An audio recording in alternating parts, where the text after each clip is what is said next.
This April was an exceptional month for Steph Curry.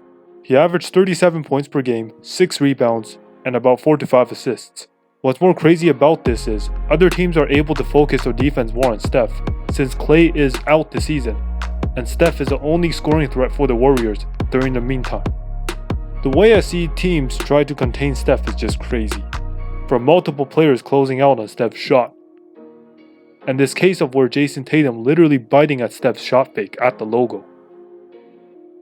We already know that Steph is the best shooter in the NBA, but really, how is he able to score like this and make it look so easy?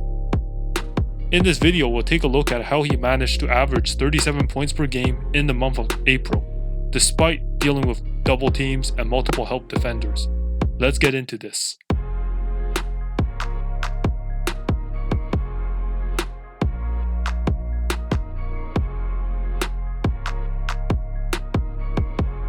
Steph gets about 50% of his points from shooting threes. His natural tendency is to first look for the three-point shot, and a large portion of his offense revolves around his ability to use screens, whether it is off-ball, on-ball, or from a handoff. So breaking down his use of screens, let's begin with off-ball screens. Steph usually starts off stationary or in a relaxed pace before taking the screen. He will slightly nudge his defender to just create a bit of separation and suddenly change speeds. In the case of where his defender chooses to trail Steph and the screener's defender chooses not to step up to contest, he will usually get a shot off since he has a quick release. If his defender goes under, Steph can just stop behind the screen and shoot. In the case of when the screener's defender decides to help out and contest, Steph will pump fake and either let them fly by or drive to the basket for a finish, dump off, or kick out. For ball screens, he uses his eyes to deceive his defender by either looking up at the rim to sell a shot,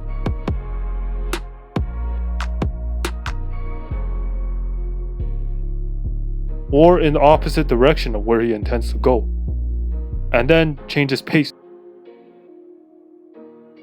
Upon taking the screen, he can pull up if his defender goes under.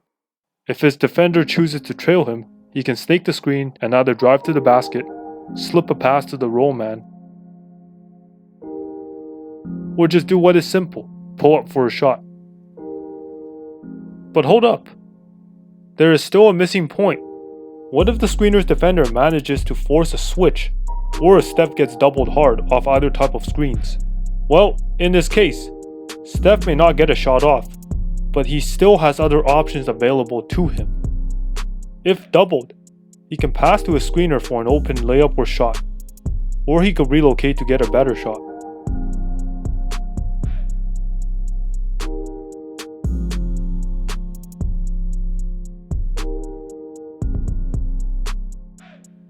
He could also transition to a handoff, which essentially end up with the same scenarios as what he deals with for ball screens and off-ball screens. If it's just a switch that he gets, he can just run in isolation where he could use his shot as a threat by using shot fake hezzies, using a step back,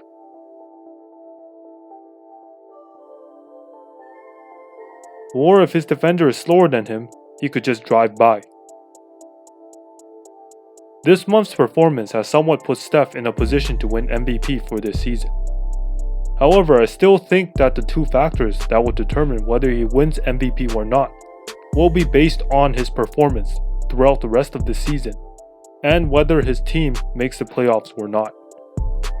As of this season, the two players that are standing out as the main MVP candidates are Nikola Jokic and Joel Embiid. I'm 7'2", I'm good looking. Let me know in the comments if you think Steph could be the MVP this season.